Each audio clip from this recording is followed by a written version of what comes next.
बिस्मिल्लाहिर्रहमानिर्रहीम बिस्मिल्लाहिर्रहमानिर्रहीम अस्सलामु अलैकुम वरहमतुल्लाहि वबरकातुहू। उम्मीद करती हूँ कि आप सब खैरियत से होंगे। आज हम पढ़ेंगे मेंडल के विरासत के कवानीन। ग्रेगर मेंडल ऑस्ट्रिया में एक पादरी था। उसने जेनेटिक्स के बुनियादी असूल वज़ा किए थे और मेंडल ने राय दी थी कि जानदारों में ख़ास फैक्टर्स होते हैं जो खसूसियात के इजहार को उनकी अगली नस्लों में मुंतकिल करवाते हैं, जिसको उसने जीन्स का नाम दिया था। मेंडल ने बहुत से तजर्बात किए थे और उसके लिए उसने मटर के पौधे का इंतखाब किया था और उसने अपनी तहरीरों में ये बताया था कि उसने मटर के पौधे का इंतखाब क्यों किया। उसने कहा कि जब भी हम जेनेटिक्स के तजर्बात करते हैं तो उसके लिए एक जानदार में क्या खासियतें होनी चाहिए। फ़र्स्ट है इसमें कि जानदार में ऐसी बहुत सी खसूसियात होनी चाहिए जिनका आसानी से मुताला हो सके, यानी ऐसी खसूसियात हो जिनको हम आसानी से स्टडी कर सकें। सेकंड था कि जानदार में मुतज़ाद खसूसियात होनी चाहिए। मसलन अगर हम कद की खसूसियत को ले रहे हैं तो वो दो उसकी फिनोटाइपिकली दो इजहार होने चाहिए, यानी लंबा कद और छोटा कद। इसी तरह जानदार अगर पौधा हो तो वो सेल्फ फर्टिलाइजेशन भी करता हो, लेकिन उसमें क्रॉस फर्टिलाइजेशन करवाना भी मुमकिन हो। ठीक है, अगर ज़रूरत पड़े तो हम उसमें क्रॉस फर्टिलाइजेशन भी करवा सकें। जानदार का लाइफ साइकिल कम अर्सा पर मुहीत हो और तेज़ हो। अगर लाइफ साइकिल हमारे पास जो है वो लंबा होगा तो इस तरह हमारी स्टडी में बहुत ज़्यादा टाइम लग जाएगा और कॉम्प्लिकेशंस बहुत ज़्यादा आ जाएंगी, जिसकी वजह से उसने कहा कि जानदार का जो लाइफ साइकिल है वो एक तो कम अर्सा पर होना चाहिए मुहीत और दूसरा तेज़ होना चाहिए। तो इसीलिए उसने मटर के पौधे का इंतखाब किया था और नीचे उसने मटर के पौधे की खसूसियात भी बता दी हैं कि मुख्तलिफ जो है इसकी खसूसियात हैं कि अगर हम इसकी शक्ल को लेते हैं तो वो गोल भी होती है, झुरीदार भी। अगर हम बीज के रंग को लेते हैं तो वो जर्द भी होता है, सब्ज़ भी। अगर हम फूल का रंग लेते हैं इसके पौधे के तो जामनी भी होता है, सफ़ेद भी। और अगर हम फली की शक्ल लेते हैं तो वो फूली हुई भी है और पिचकी हुई भी। फली का रंग अगर देखते हैं तो वो भी सब्ज़ भी हो सकता है, जर्द भी। अगर फूल की पोजीशन देखते हैं वो एक्सियल यानी कि जो जानबी शाख पर भी हो सकती है और टर्मिनल यानी बड़ी शाख के ऊपर भी। और इसी तरह अगर कद को देखते हैं तो वो लंबा भी हो सकता है और छोटा भी। इस बुनियाद पे उसने मटर के पौधे का इंतखाब किया। मेंडल ने विरासत के दो कवानीन दिए थे, जिसमें क्या हमारे पास है मेंडल का लॉ ऑफ सेग्रीगेशन। मेंडल का जो लॉ ऑफ सेग्रीगेशन है, सेग्रीगेशन का मतलब होता है अलहदा करना, जुदा करना। तो जब भी लॉ ऑफ सेग्रीगेशन में क्या है कि हर जानदार में मैंने आपको बताया था कि जीन्स जोड़ों की शक्ल में होते हैं, लेकिन जब गैमेट्स बनते हैं तो वो दोनों जोड़े अलहदा हो जाते हैं, दोनों जीन्स हैं वो एलीज एक दूसरे से जुदा हो जाते हैं। और जब गैमेट्स बनते हैं तो हर गैमेट जीन्स का यानी एक ही जो जीन है उसको वसूल करता है। और इस तरह से जब वो गैमेट्स दोबारा आपस में मिलते हैं तो वो जीन्स दोबारा जोड़ों की शक्ल में आ जाते हैं। ठीक है, तो इसको हम मेंडल का लॉ ऑफ सेग्रीगेशन कहते हैं। और मेंडल के लॉ ऑफ सेग्रीगेशन में हम एक ही खसूसियत का मुताला करते हैं। ठीक है, यानी मोनोहाइब्रिड क्रॉस पढ़ते हैं, जिसमें क्या होता है हमारे पास खसूसियत तो एक होती है लेकिन आगे से वो मुतज़ाद होती है। ठीक है, यानी अगर हम कद को ले रहे हैं, कद हमारे पास खसूसियत एक ही है लेकिन वो लंबा भी हो सकता है और छोटा भी, तो इसको हम मोनोहाइब्रिड क्रॉस कहते हैं। इसी तरह यहाँ मटर के पौधे की बात हो रही है तो मेंडल ने क्या किया कि हम सबसे पहले उसने जो उसके पास आबाई नस्ल थी उसने वहाँ पर गोल का क्रॉस करवाया। सबसे पहले उसने क्या किया था कि जो गोल बीज थे उनका क्रॉस उसने किसके साथ करवाया था, झुरीदार के साथ। ठीक है, गोल का जब उसने झुरीदार के साथ करवाया तो उसको जितने भी बीज मिले वो गोल थे। और इसी तरह जब उसने उसी गोल का गोल के साथ करवाया तो उसको जो है वो 75% गोल बीज मिले और 25% झुरीदार मिले। इसको आप नीचे से समझ सकते हैं यहाँ पर कि आबाई नस्ल हमारे पास P1 थी। जब उसने जो गोल था उसने उसको अल्फ़ाबेट से शो किया, कैपिटल R अल्फ़ाबेट से शो किया है। ठीक है, और जो झुरीदार है उसने स्मॉल r से इसको शो किया है। तो कैपिटल R जब स्मॉल r यानी इन दोनों में से हमारे पास एक जो कैपिटल R में से एक कॉमन आ गया और स्मॉल r में से, यानी हमने कहा कि जब सेग्रीगेशन होती है यानी जीन्स जो है वो उनके जोड़े अलहदा हो जाते हैं। ठीक है, तो यहाँ पे जब अलहदा हुए हैं तो यहाँ पे पे हमारे पास एक कैपिटल आर आ गया और एक ही हमारे पास स्मॉल आर है, ठीक है। तो ये दोनों हमारे पास जब ये दोनों आपस में मिलेंगे तो हमारे पास क्या बनता है, कैपिटल आर और एक स्मॉल आर, ठीक है। तो जब कैपिटल आर और स्मॉल आर, आप देखेंगे इसमें डोमिनेंट हमारे पास क्या है, कैपिटल आर। तो मैंने आपको जब डोमिनेंट की डेफिनेशन बताई थी लास्ट लेक्चर में, तो मैंने आपको बताया था कि डोमिनेंट क्या होता है, जो रिसेसिव के इजहार को छुपा लेता है। तब यहाँ पर रिसेसिव हमारे पास क्या है, सब, ठीक है, यानी स्मॉल आर। लेकिन जो गोल का है कैपिटल आर, वो हमारे पास डोमिनेंट है, तो वो अपने आप को जाहिर करेगा, यानी जो हमारे पास बीज बनेगा वो हमारे पास क्या होगा, गोल होगा, ठीक है। इसी तरह जब वो उसने गोल का ही गोल के साथ जो है वो क्रॉस करवाया, ठीक है, यानी कैपिटल आर और स्मॉल आर, यहाँ पर हमने देखा कि इसको हम गोल बीज कहते हैं, ठीक है। तो यहाँ पर गोल बीज में का जब गोल से करवाया तो इनके भी जीन्स क्या हो गए, अलहदा हो गए, ठीक है। यानी कैपिटल आर भी सेपरेट हो गया स्मॉल, यानी हम सेग्रीगेशन पढ़ रहे हैं जिसमें अलीज क्या हो जाते हैं, अलहदा हो जाते हैं, ठीक है। तो ये दोनों जो है वो क्या हो गए हैं, अलहदा हो गए हैं।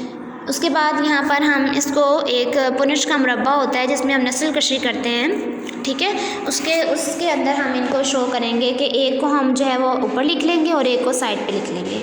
अब इनको आपस में हम इनके पेयर्स बनाएंगे कि इस कैपिटल आर को पहले हम इस कैपिटल आर के साथ करेंगे, लिखेंगे, ठीक है। फिर इसी कैपिटल आर को हम इस स्मॉल वाले आर के साथ, ठीक है।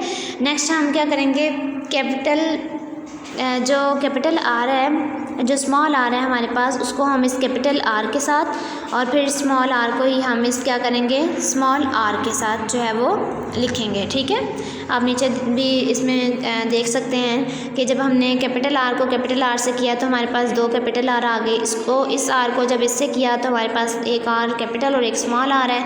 इसको जब हम इससे करेंगे, और आपने ये चीज़ याद रखनी है कि हमेशा हमने कैपिटल को पहले लिखना है और स्मॉल को बाद में लिखना है। बेशक यहाँ पर हमारे पास पहले स्मॉल आर आ रहा है फिर कैपिटल आर आ रहा है, लेकिन हम यहाँ पर कैपिटल आर को हमेशा पहले लिखेंगे, यानी जो कैपिटल अल्फ़ाबेट हमारे पास होगा उसको हमेशा आपने फर्स्ट में लिखना है और फिर स्मॉल को लिखना है। और फिर हम जो है वो जब स्मॉल आर को स्मॉल आर से करेंगे तो हमारे पास दोनों स्मॉल आर आ गए।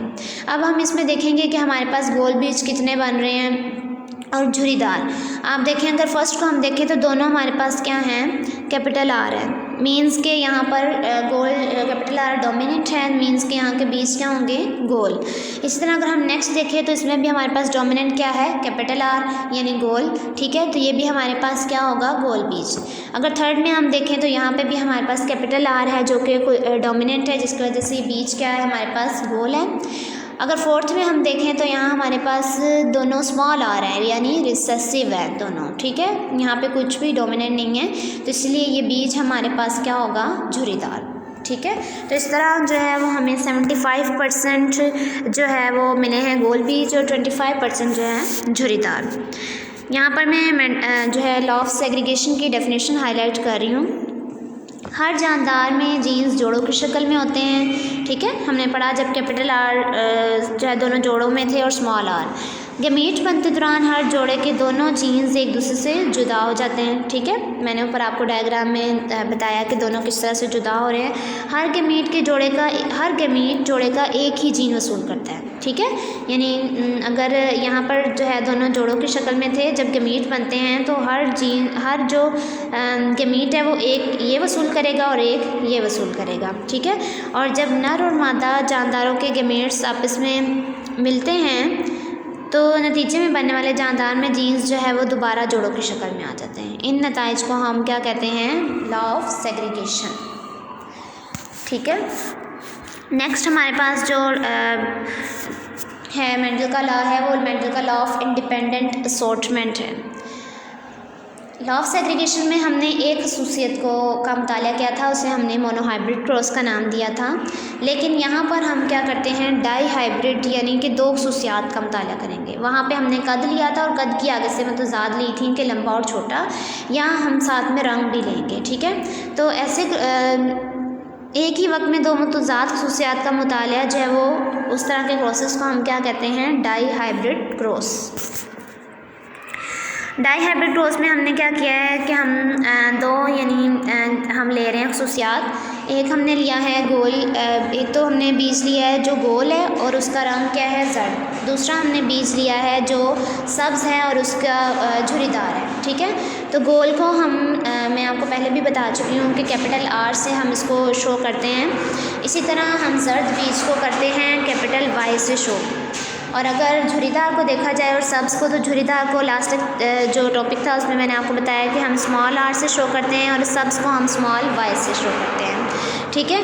तो हम इनमें से क्या करेंगे, इधर से हमारे पास कैपिटल R एक कॉमन आ जाएगा और एक कैपिटल Y कॉमन आ जाएगा और यहाँ से हमारे पास एक स्मॉल r और स्मॉल y कॉमन आ जाएंगे, ठीक है। यानी हमने कहा था कि ये दोनों में जीन्स अलग हो जाते हैं, ठीक है। तो इस तरह से जीन्स जो है वो अलग हो जाएंगे। अब यहाँ पर क्या हो जाएगा, जब हम गोल जर्द को झुर्रीदार से करवाएंगे, यानी इस कैपिटल R को इस स्मॉल y के साथ, तो हमारे पास आ जाएगा एक कैपिटल R, फिर स्मॉल r, फिर कैपिटल Y और फिर स्मॉल y। अब अगर आप देखें तो यहाँ पर कैपिटल R है, मीन्स डोमिनेंट क्या है हमारे पास, कैपिटल R यानी गोल। तो बीज एक तो हमारे पास गोल होगा, दूसरा यहाँ पर हमारे पास कैपिटल Y है, तो मीन्स के कैपिटल Y हमारे पास किसका था, जर्द रंग का, ठीक है। तो ये डोमिनेंट है तो हमारा बीज जर्द होगा। ये बुक में थोड़ी सी मिस्टेक है, यहाँ पर आपने सब्ज़ की जगह जर्द लिखना है, ठीक है। उसके बाद ये तो हमने करवाया था गोल और झुर्रीदार में। नेक्स्ट हम क्या करते हैं कि जो हमारे पास आए हैं बीज, जो रिज़ल्ट हमारे पास आया था गोल जर्द का, ठीक है, उसी को हम गोल जर्द को ही गोल जर्द के यानी सेल्फ करवा देंगे, ठीक है। सेल्फ क्रॉस करवाएंगे जब हम गोल जर्द का ही गोल जर्द के साथ।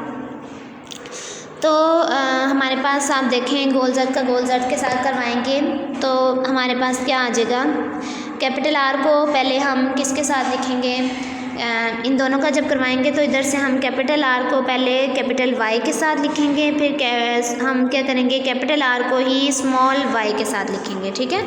और उसके बाद इसी तरह हम क्या करेंगे कि जो स्मॉल r था उसको हम पहले कैपिटल Y के साथ लिखेंगे, फिर स्मॉल r है, ठीक है, स्मॉल r को कैपिटल Y के साथ, फिर इसी तरह स्मॉल r को स्मॉल y के साथ, ठीक है। तो अगर आप देखो इस क्रॉस में तो हमारे पास क्या है, कैपिटल R है और इसको हमने लिख लिया है कि ठीक है, कैपिटल R को हमने Y कैपिटल के साथ, फिर कैपिटल R को स्मॉल y के साथ। तो दोनों की तरफ आप देखें दोनों में सेम है, तो ये हमारे पास जो है वो सेम, मुझसे थोड़ी सी मिस्टेक होगी यहाँ पर। हम क्या करेंगे, जो कैपिटल R है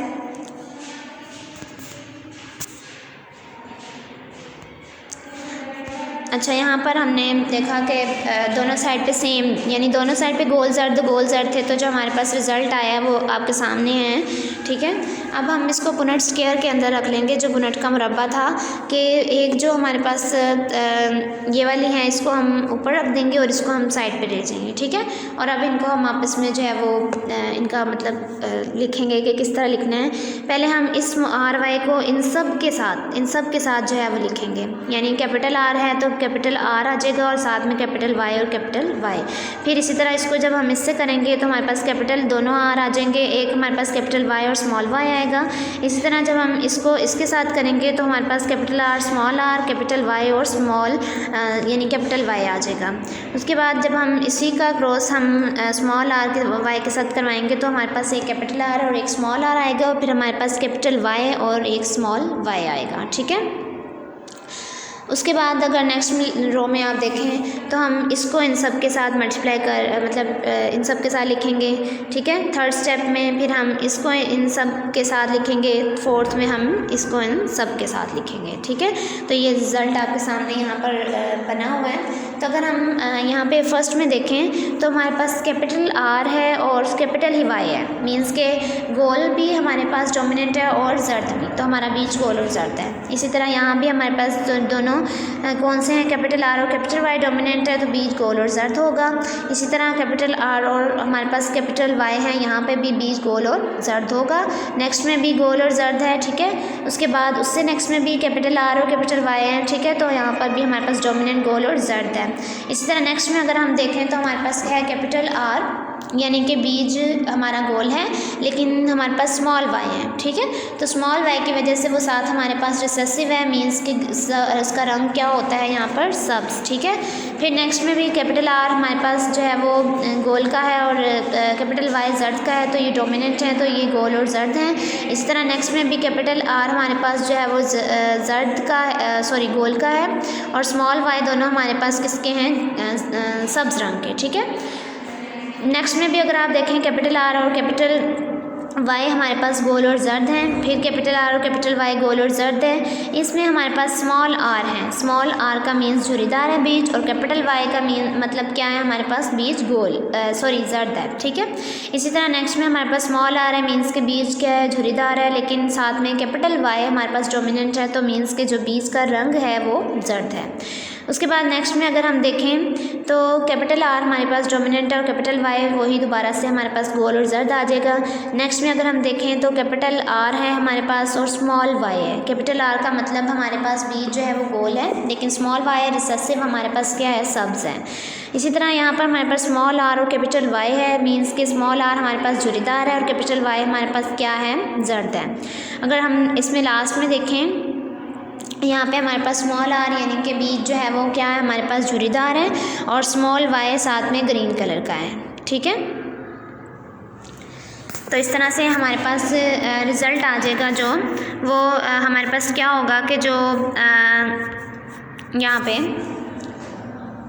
जो हमारे पास 9 थे वो हमारे पास गोल और जर्द थे, 3 हमारे पास गोल और सब्ज थे, फिर 3 हमारे पास बीज जो है वो झुरीदार और जर्द थे, और 1 हमारे पास है जो झुरीदार और सब्ज है। तो ये हमारे पास टोटल रेशियो आ जाएगी कि कौन से बीज जो है वो जर्द हैं, कौन से गोल और जर्द हैं, कौन से गोल और सब्ज हैं, कौन से झुरीदार जर्द है और कौन से झुरीदार सब्ज हैं।